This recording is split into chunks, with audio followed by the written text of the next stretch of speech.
Okay, beautiful people listening to my podcast. I don't know what episode number this is, maybe 240, 241. I don't know. But here I am talking to Gracie B. And the last two Hello, times, everybody. two or three times that we had Gracie on, she was sitting right here next to me. So this is also my first international podcast with a guest. Gracie is in France. I am not. I am in Concord, New Hampshire. So, Gracie, first and foremost, you've been there now 6 weeks. So, how's it going? Wow. Okay. We're just jumping right in. All Yes, we right. are. Okay, first, Hello, first, everyone. first. If you You didn't get off the know, plane. What are you thinking? well, first of all, let me just explain myself. Okay. Let me explain. How about that? How about I tell the story, Yeah, how about you Mom? do? I was Okay. trying to give you guidance. I'm a mother. First of all, I just want to say if you don't know, my name is Gracie.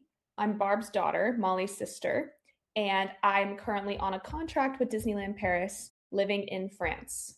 My contract started February 3rd and it is March 23rd. March 23rd. Yeah. So I've been here a decent while. And I can definitely confidently say that this has been definitely like the biggest jump I think I've ever taken, and I've taken lots of jumps in my life, literally and figuratively. I truly am shocked and impressed with how well I have handled everything that I have faced here so far. The whole process was, it felt so long, like after the audition and getting my offer and February feeling so far away. And then, boom, there it was. Because it was a lot of submitting some things and then waiting a few months. And then they asked for more documents or request for things and then silence for a little bit. And then it's like, oh, yeah, I forgot I'm doing this thing just casually. When I got off the plane, it was crazy. I'm like, oh, here I am in France. And suddenly I'm like a month and a half has gone by and woo. So I guess you can ask questions and I'll just Yeah. answer.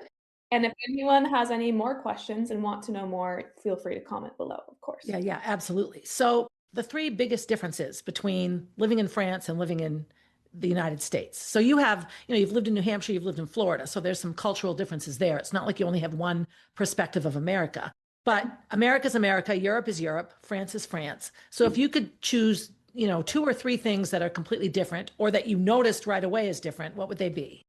That's a really good question. I have so many answers. Yeah, I bet. I suppose, I mean, this one's obvious, public transit and just the way of transporting. It is insanely different over in Europe versus the US. Basically, everywhere is walkable. They have large sidewalks and pathways that you can choose to take. I could walk to work if I really wanted to. I also can take a bus to a certain stop and then continue walking to work from there. There's always the train. And luckily, where I am, in relevance to Paris, I'm like a 10-minute walk to the RERA, which goes right into Paris. It's just like reachable to everyone. You truly don't need to have a car if you live in Europe. Obviously, people do. There's cars everywhere. Another thing I noticed about the cars is that you will never see like a Chevy Suburban or a giant truck or a giant SUV. A lot of the cars here are very tiny, little like Mini Coopers, sedans, different tiny cars. And a lot of the parking spaces are compact because the sidewalks and roads are meant for larger, mainly the larger vehicles that go around are like, like work trucks, like trash trucks or the buses. Right. And the buses run everywhere, basically all hours of the day. I think they stop depending on the bus and where it goes. Certain buses stop at certain times. And there's the app, France, like transit app, where you can look up certain routes, certain schedules. And for the most part, they are pretty reliable. Sometimes the bus doesn't come at the time that it says, or sometimes it comes early. So you just have to watch for it. But I would say that is definitely a humongous culture shock, I guess, compared to living in the US. I'm not saying in the US there are not walkable places. There definitely is. If you live in a city like Boston or New York or Chicago, maybe San Francisco. But ultimately, in the US, if you do not have a form of transportation like a car, you are screwed. Yes. have very limited chances to get around. And even if you can do a bus or subway, I guarantee it's not as affordable as other places. And I'm grateful because my job does reimburse me for my bus pass. I just get the monthly pass, the monthly unlimited pass for bus and trains. And I email my receipt to Disney and they reimburse me for it. Wow, that's So fantastic. they reimburse almost all of it, Yep. which is really, really cool and just a nice way of just kind of, another like level of support Right. living in a new country. So I will say one parallel I can draw in my own experience was when I went to college from Concord, New Hampshire to Boston. And it was the same thing. You didn't need a car to go anywhere. And I remember so getting a T pass and getting on the subway, the T is the term for the subway. Took mostly the T, not buses, but the T could take you everywhere. But that was a huge culture shock for me and a shift. But I also know that as soon as I could, I had a car that I had in Boston. So you're always trying to find a parking place for it. And I had this giant Oldsmobile, which was about the same size as my apartment, quite honestly. It was the same sort of culture shift that you could walk everywhere or have a train or a bus to take. So lots of people walk, public transit, small cars. America is known for its excess. So one of my biggest things is what about the food? I think I will say, because I've just been so busy and still adjusting, I will say I have not really explored a lot of really like iconic places in Paris to eat. I've kind of just stayed in like my little bubble here. I've gone into Paris a few times. In France, the food that I've had here and the food that's offered at work, because I get food at work because they have canteens and cafeterias for really, really good deals and really cheap. I will say their pastries, amazing. Baked goods, amazing. Truly, like, it's dangerous how much pan au chocolates I get a week. But I've noticed with their meats and veggies, I feel like maybe I'm just not in the right place. If anyone has recommendations, let me know. But I feel like here they don't really season their food. They don't season a lot of their meats. If I get like chicken or meat at work for lunch, I really have to like docker it up with salt and pepper. Same with their fries, like you have to salt the fries. My immediate response is that's probably a good thing. They're not filling it up with salt or chemicals or all the stuff that might be in American seasonings. So yeah, but I can see where it might not taste so good. Does it just taste bland? I will say, yes, it is very bland here, which for me, I've always kind of been a plain Jane, bland kind of person. I don't really use any condiments like ketchup or mayo or things like that. If it's integrated within like a sandwich or a burger, like I'll eat it, that's fine. But I have always never been really one to really Right. doctor up anything. So personally for me, like it's fine, like salt and pepper is fine for me. However, I know for some of my other American friends, they're like, "Where is the seasoning on this food?" Like quite a shift. However, I've gone out to like some restaurants in Paris and I've gotten, like pizza, but like it was just delicious pizza. Yeah. I feel like the food, although it is bland, like I can tell that it's at least good and from a good source, which I know in the US is quite different. Yeah. But their baked goods, amazing. Right. Amazing. Their bread is fantastic. That's like their thing. Oh, another thing. Iced coffee is so rare here. Oh, you must be dying. Cold brew? They don't even know. I once went to the Starbucks that's at the Disney Village and I asked if they had shaken espresso, and the girl thought I was probably crazy because that's just not a thing at the Starbucks here. However, I'm not saying that iced coffee is not an option anywhere. There definitely is iced coffee around. There actually is a Dunkin' in the mall here that does have their cold brew, and it is quite good. And another thing that's just really funny and I find hilarious is any iced drink that you get is never served in like a plastic cup with a plastic straw. It's always in like a hot cup, a paper straw. Right. So I just think that's funny. There's a cafe place at work. Well, they're all over the place, but it's called Pret a Manger. Pret a Manger? Pret a Mange, because mange means eat. But we just call it Pret, and Pret is quite literally the only place at work I can get an iced latte, and it's delicious and actually it's really good. So I will say that's definitely like a culture shock for me is like literally the other day I went into like this cute little cafe with a friend and they did have iced available, but the iced latte was served in like a mug with a straw. So it's not like a tall piles of No, ice. Right. Right. no. Although I'm willing to bet if you took an American plastic cup and filled it with ice and dumped your mug of iced latte in it, it would fill the giant cup because of how much ice they Oh, put in. oh, 1000%. Yeah. 1000%. But Yeah. even then, you don't really find plastic cups like that around here. Yeah, I would say like that's for food wise, that is a bit of a shock. It's just like very plain. The pastries are fantastic. Yeah. They are really known for their coffee. Like coffee is like a specialty here. I think here it's like their cappuccinos. Yep. Cappuccinos are like a thing. Espresso. I don't even know the difference, quite frankly, between cappuccino and espresso. Espresso, not espresso. I know at least with a latte versus like, an iced coffee, for example, iced coffee is just coffee that's brewed hot over ice. Right. That's iced coffee. Coffee that was once hot is now cold. Correct. A latte is milk and a shot of espresso. Lattes are very milk based because Yeah. Yeah. late means milk. Got it. So latte is basically milk. Cafe latte, that's coffee milk. Got it. So if you want something a little more stronger than like an iced coffee, if you want a little more of a little kickstart and more of a jolt awake, you would probably want to get a latte because Got it. espresso is stronger. And espresso is just stronger coffee. Yeah. Okay. All You right. can get lattes decaf though.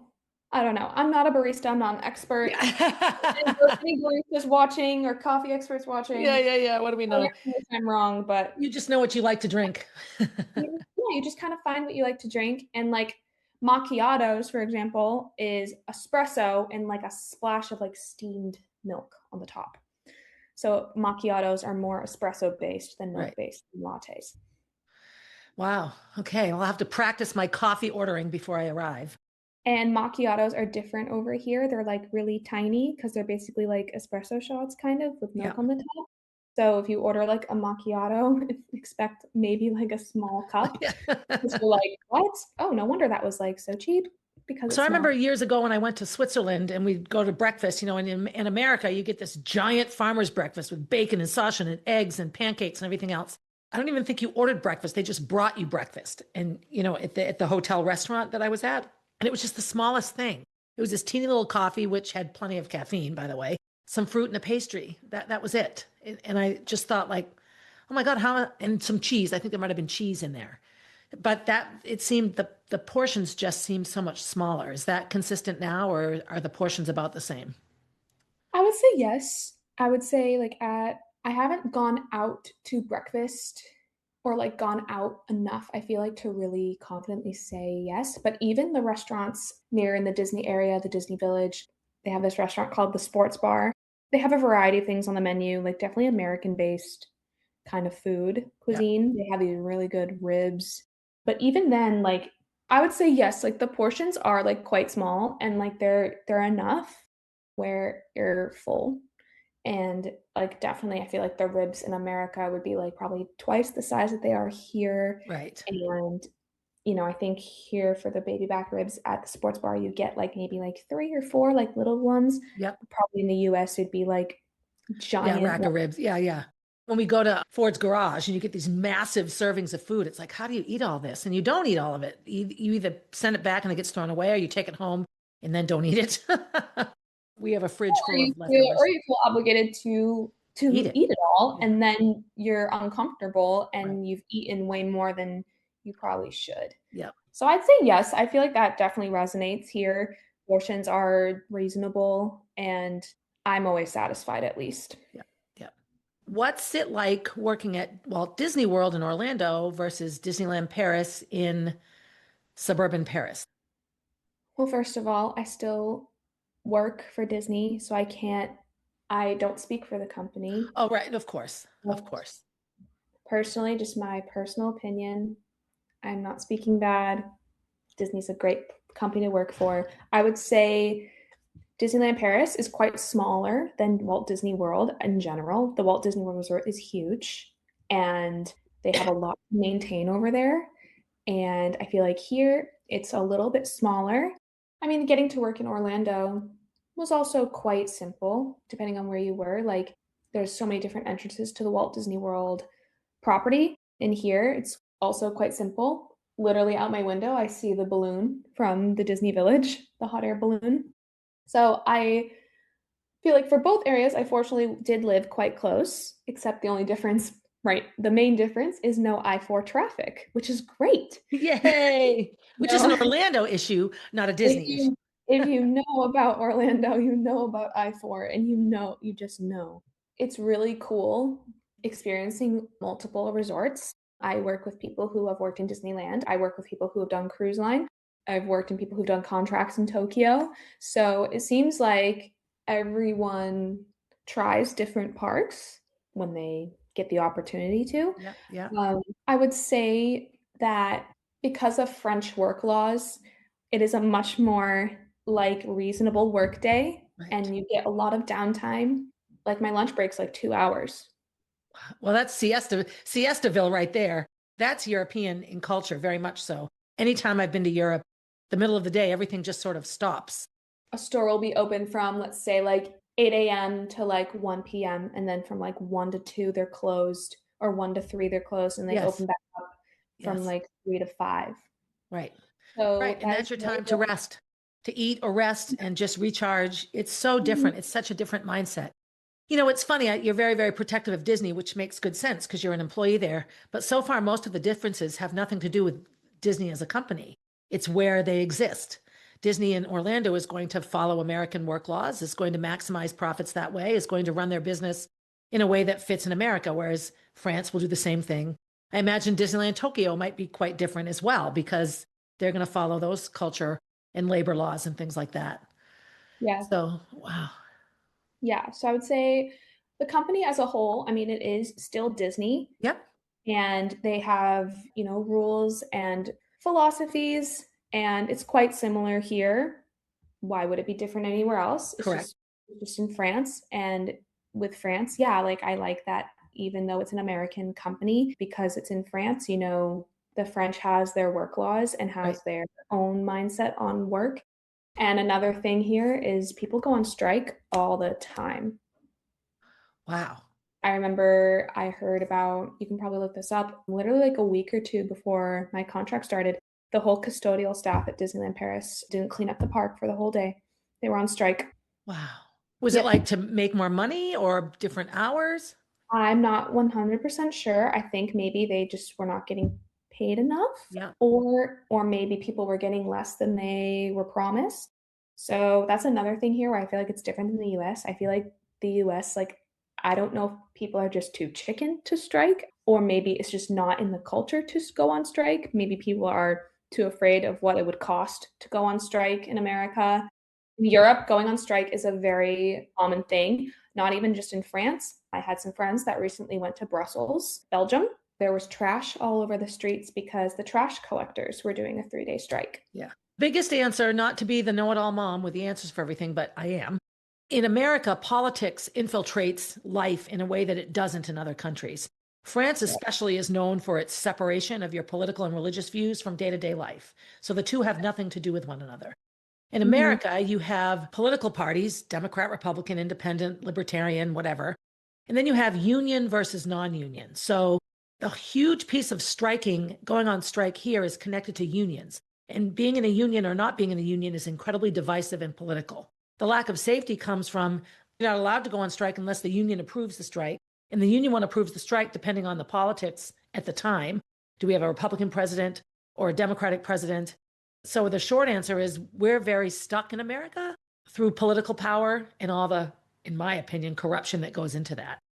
My favorite strike ever is the one in Iceland like 20 years ago when every woman in Iceland, they left their homes and the entire country shut down because of all the things women did so their husbands could go to work. They left and went to a public place. So stay-at-home moms left. Bye, honey, I'm going. Now there's those two kids. So the father either has to call out of work or take his kids to work. Like it was this massive countrywide strike to fight against how unequal men versus women were pay wise and job wise and stuff. That is very interesting. And Yeah.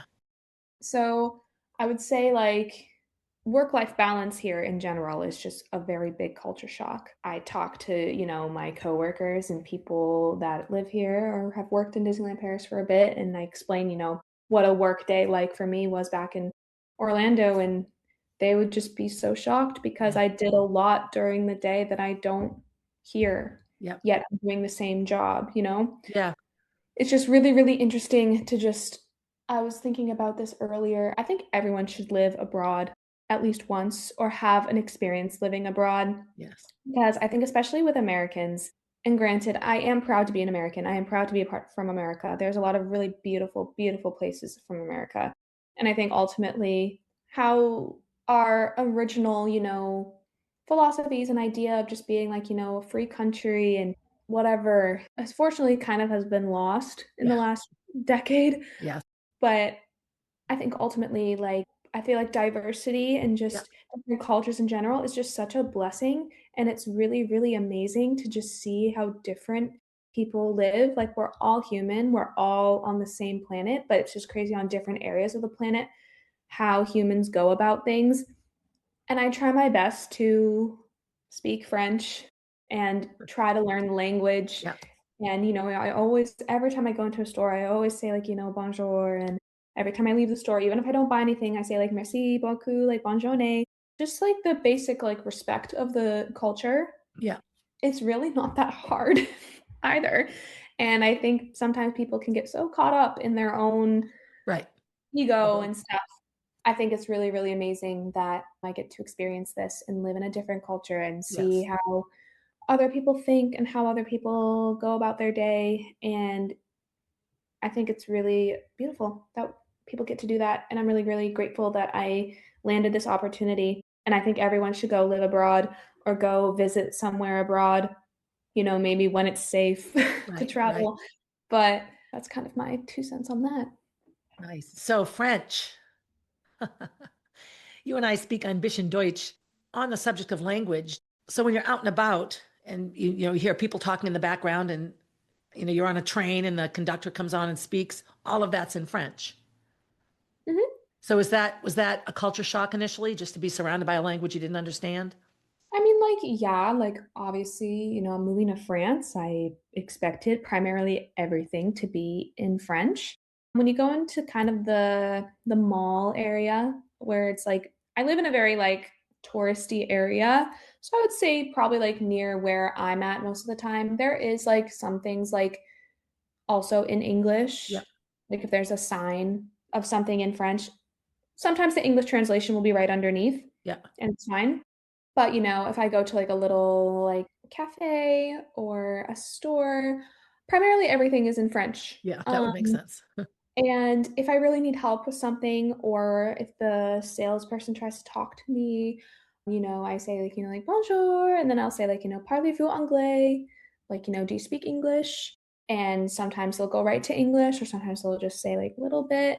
We just work it out, and worst comes to worst, there's Google Translate. There's a lot of in this modern day and age, it is very easy to communicate with people in different languages. Doesn't mean I use Google Translate all the time, Right. but, So um I wouldn't feel bad about using Google Translate. I'm quite yeah. sure I'll use it a lot when I'm there. I have a whole note in my notes app on my phone. It's called French, and it has just a bunch of sayings. Like I have like the French sentence, and then I just put the English translation like right next to it, Yeah. and sometimes underneath the French, because with the French language, how you see the word is sometimes not how you pronounce the word Correct. most of the time.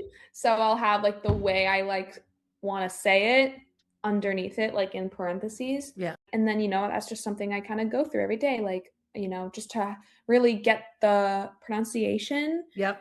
Even if I don't sound very clear, even if it sounds very broken up and robotic, at least I'm trying to connect like with like the sound of the words and what I'm saying. I know there's a lot of stereotypical type of people of the French being rude, the French being like, you don't speak French, like I'm gonna treat you horribly. I will say I haven't had a lot of that happen to me. No. I think primarily if you greet with a bonjour, you're fine. Right. Greet with a bonjour, ça va means how are you? Yeah. Like you good? More of a casual way, but Yep. If you just greet with that, I think you ultimately have their respect because you're Yes. speaking in their language. I'm not saying that won't ever happen to me and I'm preparing for it, but most of the time, I lead with a bonjour and then I'll say like parlez-vous anglais or ma français n'est pas désolé. My French is not good. I'm sorry. Like Right. But see, those those phrases flow right off your tongue, because I'm which using is them a lot fantastic. Yeah, because yeah. I've been using them when I got Exactly. here. The Yep. first like bit of French I wanted to learn was do you speak English? And my French is bad. Right, Like right. basically that's how much that's like gonna be my lifeline for the first like Yeah, few weeks. And yeah, you're right. I can say them really well yeah. because I've been saying them a Because you lot. say them all the time. Yeah, I got Uh, it.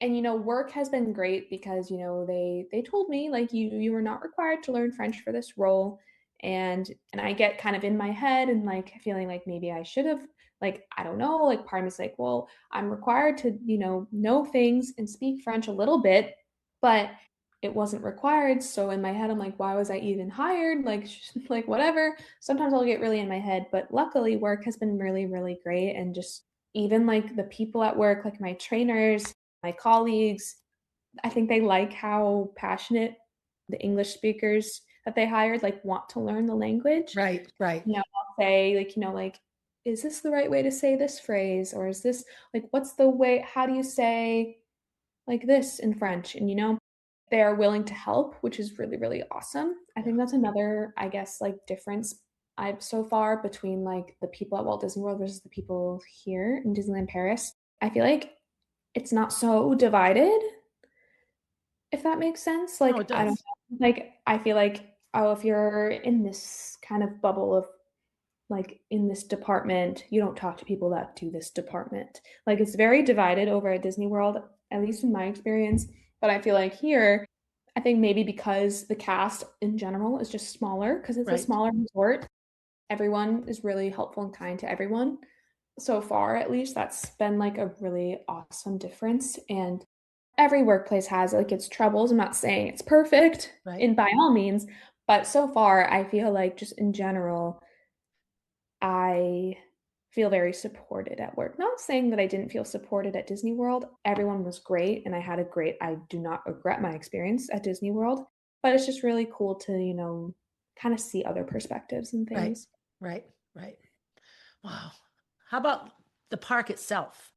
So, like, I can picture in my mind Magic Kingdom in the castle. I can picture Hollywood Studios. I can picture all the Animal Kingdom, all the different parks, like Epcot, and every park has its own personality and its own feeling. So, Disneyland Paris reminds me a bit of Disneyland in California. It's just one park. There aren't all Well, these there's two separate. parts. Okay, so now, There's so it's two. two parks now. So, Disneyland Paris is a 90s baby. It opened in 1992, I think. You have the first park, which is Disneyland. It's just called Disneyland Park, and that is the park with the castle. And it's definitely very similar to Magic Kingdom. It's so cool. It's like the same but different. Get off the bus or get off the train and you're checking in. Like you see the big grand Disneyland hotel. It's like that pink hotel, that like iconic pink hotel. That's basically you go under that to go into the park. You enter, you're right on Main Street, USA, just like Magic Kingdom. You have like the Emporium and all the little shops and sweet places to get sweet treats. They have Main Street. They do have Casey's Corner, just like at Magic Kingdom. They serve hot dogs. No corn dog nuggets, unfortunately, but they do have hot dogs and stuff. And they have not really like a confectionery, but it's something very similar where you can yep, get sweet treats. They have Mickey beignets here, just like at yeah, Disney World, of yeah, yeah. course. But Disney World, you can get them only in certain places, but here you can get them in the park. I'm just gonna say right here, I think the Disneyland Paris castle is probably the prettiest castle That's out of what all I've of them. heard. I actually had It a is, random CrossFit conversation with this dude who's been there, and he's like, I have to say that castle's flawless. it is so beautiful. It is so beautiful. I don't really know the size, like the scale of compared to the other parks. I don't think it's the biggest castle, No, but it is just aesthetically pleasing. It is yeah. so beautiful at night. It's like pink. It's Aurora's castle. Oh, And you can go in the castle. You can go up the castle and take pictures. There's a dragon in like the dungeon that you can see. They really From what I've explored so far at Disneyland, it is definitely designed with families in mind Right. because I feel like, and they have all the lands. They have Frontierland, they have Adventureland, they have Fantasyland, and then instead of Tomorrowland, it's called Discoveryland. So Yeah. they have the four lands, and they have the iconic rides, Pirates of the Caribbean, It's a Small World. It's called Phantom Manor instead of Haunted Mansion. And they have Big Thunder Mountain. They have the iconic Right. rides that you would see at a Disney park. But I would say every single land is very immersive and very the theming and attention to detail is Yep. very, very nice here. Like I would say like Adventureland is probably like one of my favorite areas because you really truly feel like you're in like the jungle just with the change of the types of trees and Yep. greenery. I feel like just where you walk, like even like the paths are just bigger. Like I feel like at Magic Kingdom, I'm just confined in a very small space. Maybe perhaps, I don't know, acres wise, I'm not sure if Disneyland Park here versus Magic Kingdom, I don't know. Maybe it's just bigger. Maybe they Right. had more land to work Or with, maybe but not so crowded. that's true. I will say, I was talking about, we were actually talking about this the other night. Yeah. I definitely think like it's definitely not as busy here than in Orlando. So maybe like just their park capacity is just different Right. numbers. And Right. so that helps with crowds. I'm sure they do have a busy season, but maybe their busy season is maybe half of what Magic Right. Kingdom's busy season is, you know? Another thing that comes to mind for me when it comes to people flow is Europe is designed for walkability and public transit. So the layout of every town, city, village, whatever, is designed with moving people easily in mind. Whereas here, it's not at all. We don't have walkability in the United States. So when you go to a Disney park, you have lots of people that are riding scooters or Yeah, getting pushed in wheelchairs you because, can even rent scooters here, wheelchair rentals here, and of course stroller rentals for kids, but you will not see anyone on a scooter. right. A lot of the ride queues have stairs. A lot of the rides have like the Yeah, thing turnstiles. Yeah. and they're Yeah, that big. like Right. literally I was like there half of the guests at Walt Disney World could not Couldn't go even in this fit. Yeah. queue. Which is, I I may hate to offend say people, it. my larger friends, I apologize, but I think that in America, the focus on things being big, our cars, our houses, our new middle schools, very Concord joke right there, is overemphasized. And so we get away from the simplicity of, walking up and putting your money in a slot and going through the gate onto the ride. And Right. that's sort of a metaphor for all of it. I think that theme is evident right there. Wow. Definitely. And they have, I would say that entertainment is really great. They have, a daily parade, which is basically like, in Magic Kingdom, it's the Festival of Fantasy Parade. Yep. Over here, it's called the Disney Stars on Parade, and it has a variety of different characters, princesses, Toy Story. It has All the all the, usuals. and right now they have this really cool parade, but also show. It's called A Million Splashes of Color. It's Oh. amazing. Probably my favorite show I've ever seen Is it like a at nighttime show or is it in front of the castle no, show? no, it's like multiple shows a day. I would Yeah, say it's a mix of like a stage show, but a parade. got it. Ooh, And there's fun. I dancing can't and wait. characters. It's really, really amazing. And the song is just a bop. I literally listened to it on my walk today because it's just Yeah, amazing. It basically celebrates just the Disney stories, like in the past, present, and future. Definitely a dream show to be in for sure if I I stick believe around it. here. Like at night, like do they have fireworks? They have like They phantasmic do, style shows. Like what do they do at night? I will say. I miss Phantasmic so bad.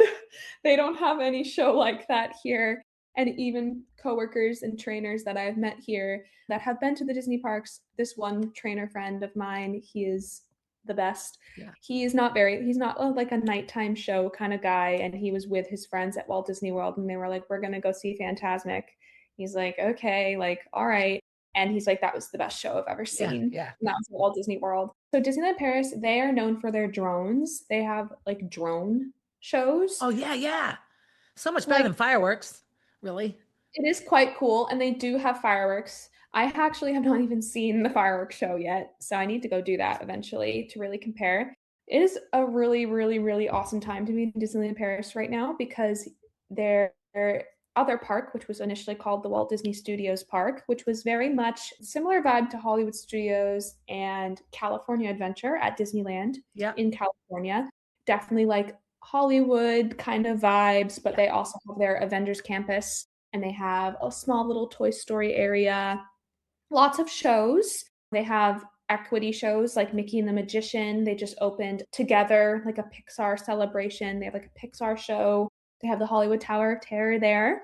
But now it's going to be called Disney Adventure World because Adventure Park is opening very, very soon on the 29th of March. Very, very soon, actually.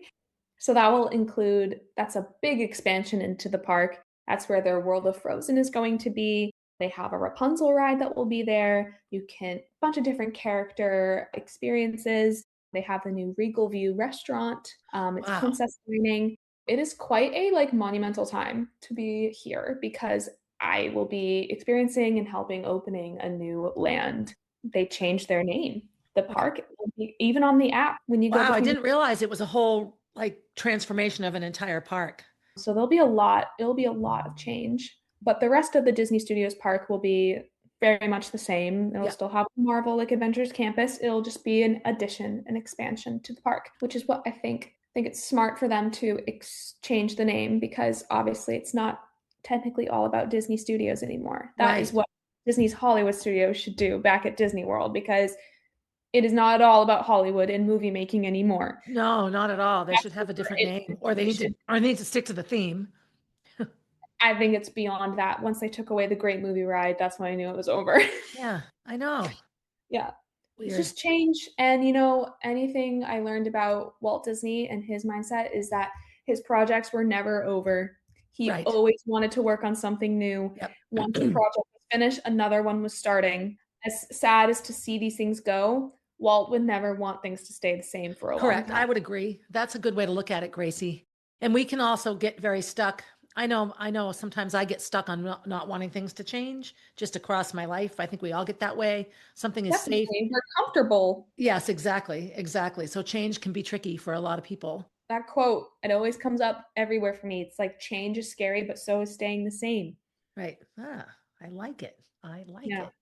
All right. So on that theme, how is now you've only been there, 28, 48, 51 days, right? How is the change? What was scary about the change?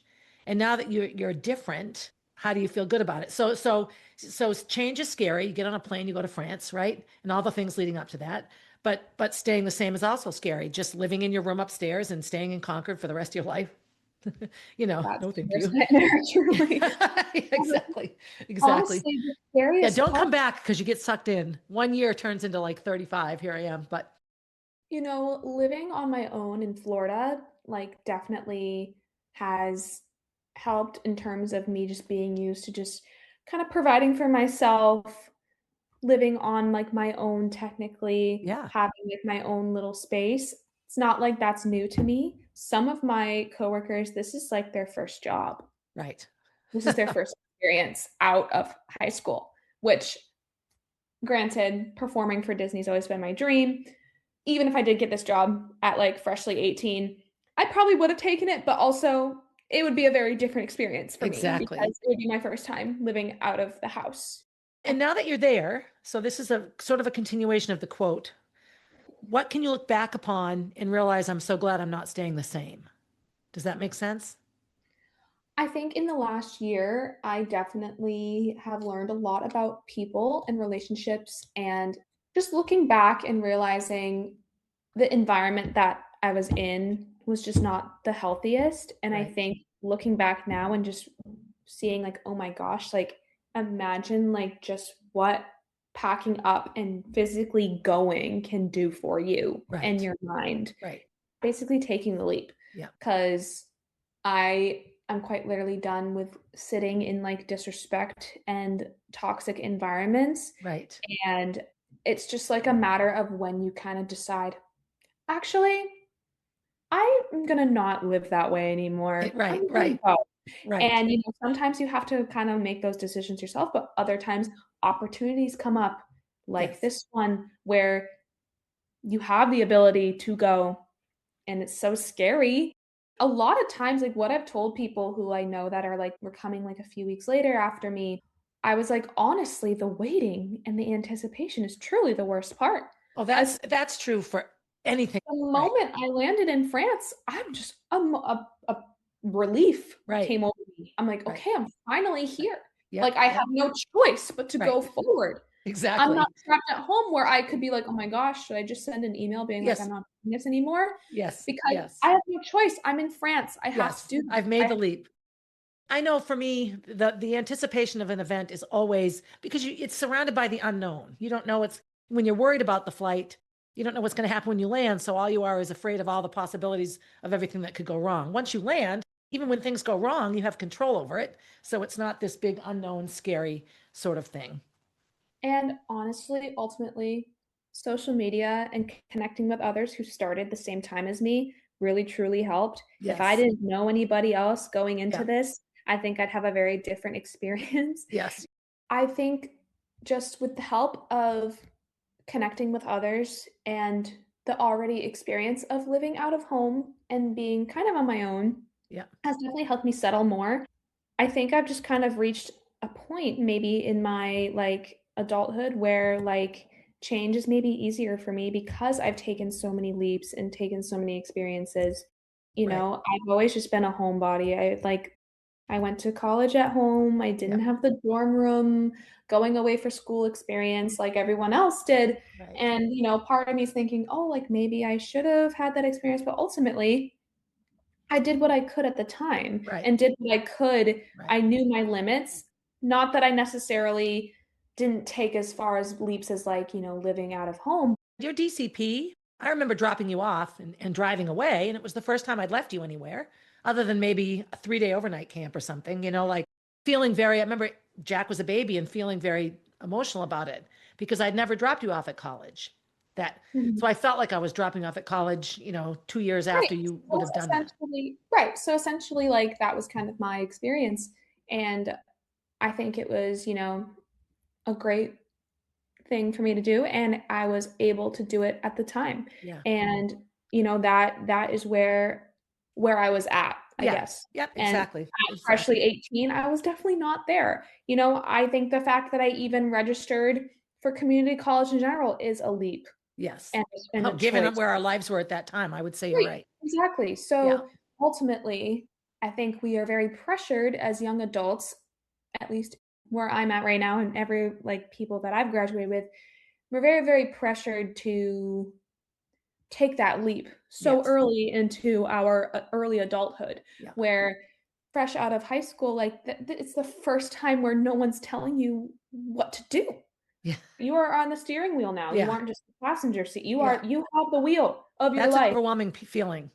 And it's a lot Yes. because there's so many you're looking around out the windows and there's so many directions on where to go, and you don't know if this is the right way, you don't know if it's gonna be, like, you know, a bumpy road or Yeah, whatever, exactly. Yeah. but either way, but then it's like, okay, you can just stay and park and not go anywhere, or you can just try.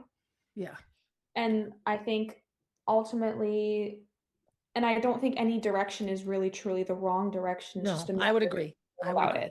Right. Exactly. Like that line from that Taylor Swift song, it's a line that says, "How can a person know everything at 18 but nothing at 22?" And, like, that is Oh so my true. gosh. Or nothing at 62. I mean, quite honestly, I go back a lot, Gracie, to this psychologist, Eric Erickson. You must have learned about him in Oh, child yes. development. Every stage has a I love him. conflict. I Yes. love him because when I go back and look at something, I'm like, oh my gosh, exactly right. When you're at that stage in your life where you're starting out, right? Where it's autonomy versus, do I remain a part of my family? Do I go out on my own? Like all the different conflicts that we have. When Mhm. I'm at the, am I happy with my life? Do I hate my life? And do I still matter? Or should I just step back? Like Right. you're at such a phase in your life where intimacy versus isolation. Are Hmm. you going to get married and have a partner for your life? Finding that, like, your companion for life. Yes. And what are your relationships with others? And then what happens? So this is interesting. Every phase is 0 to 1 year, 1 to 3 years, 3 to 6 years. They get a little longer. So early Mhm. adulthood is 19 to 29 years, so 10 years. Your next stage that starts at age 30, I'm still in. So when you turn 30, I'll Mhm. be, how old are you? 25? So I Yep. will have just left because this stage goes to 64, 30 to 64. isn't it? So by the time you turn 30, I will be in the last old age, 65 and onward. But middle age lasts from 30 to 64. 34 years. That's a long. So what that says to me is that so much of our adult life, I mean, I think years ago when people died at 50 on the regular, your adult Yeah, life would have been 30 to 40 and your late life would have been 40 to 50 and all these stages would have been about 10 years long. So you're right. right now in that very beginning, establishing relationships, friendships that aren't your parents and your siblings, love interests that aren't your high school prom date, and Right, how do exactly. those things fit into your life? And do you copy your parents and find those kinds of people, or do you forge out on your own? Like I look at Eleanor and her her relationships completely reflect a complete disagreement with her dad's principles on people. And I love it because that's her establishing and forging into that part. So intimacy versus isolation for you. When you're talking about moving to France, what came to mind for you was boundaries, relationships, how people treat you, which have nothing to do with where you are, and yet everything to do with why you decide to go where you are. Right. Yeah. Yeah, I think Eric Erickson nailed it. Yeah. He was definitely one of my, when we learned about like stages of development, I really liked the format and the ideas from Eric Erickson. Right. And always found it interesting that the older that it would get, the larger like gap of ages. Yeah. Because Yeah. when in early childhood, like the age is like it doesn't really take a lot of years for the new like developmental milestones, I guess. Right, right, to come until you turn 30. And then what's the difference between 30 and 40 and 40 and 50 and 50 and 60? And like Sometimes not a whole lot. ultimately nothing. Like Right. ultimately nothing. You could be in the same stage and place in life at 30 than at 60 as Right. well. Like Well, it's yeah, and yeah, he calls it middle age. So we always think of middle age as my age. I'm a middle-aged woman, except I'm not. Well, according to this, I still am. I'm in the middle age of development. But if I were really truly middle-aged, then I'd live to be 124, and I'm not going to live to be 124. But likely I have 35, potentially 40 years ahead of me based on my family, away from psychology, blah, blah, blah, blah. You've been there for 51 days. You've developed a work routine and sort of a life routine. Looking at Mhm. talk about your social life a little bit. Like how is that the same or different than here? I mean, a lot of your social life here was going to Strive, working out and dancing and CrossFit and those sorts of things. Yeah, I would say like in the beginning, my arrival group, like the group that I did my whole first week in training with, was definitely like my lifeline. Like after work, like we'd all get out of work at the same time, so we all would like easily just go like to like the little common area in our housing place and just lounge and just chat and get to know each other, play games, have fun, whatever. As we started to kind of have different work schedules and all of us kind of started around different times, it kind of like, forced I feel like in the beginning I was almost afraid to like lose friends in like my group Right. because we all like relied heavily so much on each other because we were all in like the same place like when Yeah. we first started like we it was all new to us so we all kind of clung to each other. But then I realized I've started meeting people from other arrival groups and other training groups and other things, and it's been really cool to kind of like get to know people Right. in that way. And how it kind of works here is you kind of start out at a housing for like a little bit, and Yep. then depending on your visa, I think they do this mainly for the Americans because they have visas. You get put into like a more like longer term housing. So I just moved into like my new accommodation, and not everyone from my group, not all of my friends live here. Some No. of them Right. do, but Right. even the people that do live here, like I wasn't like that close with beforehand because they Right. lived in a different temporary accommodation. Right. Right. How it kind of works and like based on your shifts and your days off, I feel like I've really had a chance to kind of like hang out with like different little Yeah. subgroups. Yeah. Well, then And you it, find the people that share your interests. You find your right, dance friends, you find your workout friends, you find your Taylor Swifties, you find your people. exactly. Yeah. And I think there's a lot of room for that here. And I'm really grateful in my department that I work at for performers. So essentially, we're all theater kids, right? Yeah. Yeah. So we have like, even if it's not, even if it's not all, you have at least some shared interest with Yes. some. Yes. Exactly. Yeah. So it's always, And yeah, shared background. similar, yes. And it's just been so cool to meet people from all over. I have friends that are from England, from Australia, from the Netherlands, from Norway, Denmark. Like, I know. and it's just been Places you really wouldn't even think about in your day-to-day life here. Right. correct. And we're Right. all here, like doing the same Yeah. job. It's just Yeah. really, really cool. And Disney World was kind of the same. They had their cultural exchange programs. Yeah. Lots of Hispanics that work at Disney World because Florida is close to like Puerto Rico and Yeah. Brazil and all those things. So I think it's really great that when you work in like with the Disney company, you really are around a lot of like diverse Yeah. people. Which is Like important. The world is a big place, but it's also a very small place. And small world. yeah. Hey, that's kind of a Disney theme. It is. Yes.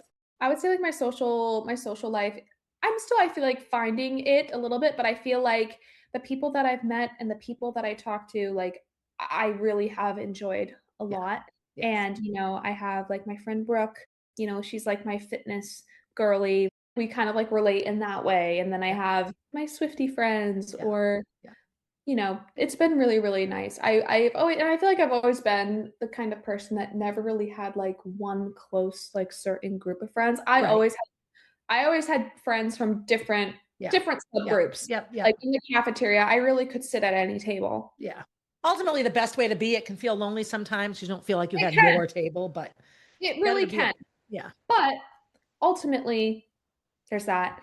And I really feel like I've entered this phase in my life where like I really try to match energy. Yeah. And if something just feels wrong with Yeah. this person, I choose to just step back, Yeah. not with any disrespect. No, no.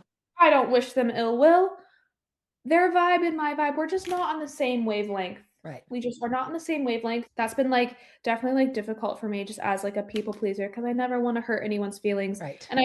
But also ultimately making sure I'm not hurting everyone else's feelings. It's hurting myself. Yeah. And I'm done with that. Yes. Very Well, much and done with quite that. frankly, it took me a lot longer than it's taken you. It's took me until about my age to even begin to articulate that reality. So that's a good thing, Gracie, because it's important. I literally just shared this quote on my Instagram story today. It's maybe in another, like, they say, like, maybe in another life. And then it's like, no, honey, this one. Yes. Yes. And Seriously. it's so true. Are you really going to spend your life waiting Yeah. for that? Oh, maybe one day. Like, it's like, Yeah. no, No. how about Right. instead of one day, make it day one? Right. Right. Today's the And day. Yeah, right. exactly. Is there anything, that you want to share as we sort of close out our first across the pond podcast interview visit? I want to say this has been so fun and I love talking about things like this and so much exciting things are happening and I have a lot of like goals and dreams for the next, I'm really like romanticizing my like living like my European era Yeah. and I'm just really really excited. I'm really happy we could do this Yeah, me too. despite our time difference. Yeah. And that's also been a culture shock, like texting you like a bunch of spam and I'm like, "Oh my God, it's almost 5 a.m. in the morning for her. Yeah. I probably should wait a few hours." Vlog of the morning to you. So Yeah, for literally. listeners, you need to know when Gracie gets up and she's walking to work or just putzing about her apartment, she'll send a little video to me, a little vlog. So instead of top of the morning, it's called vlog of the morning.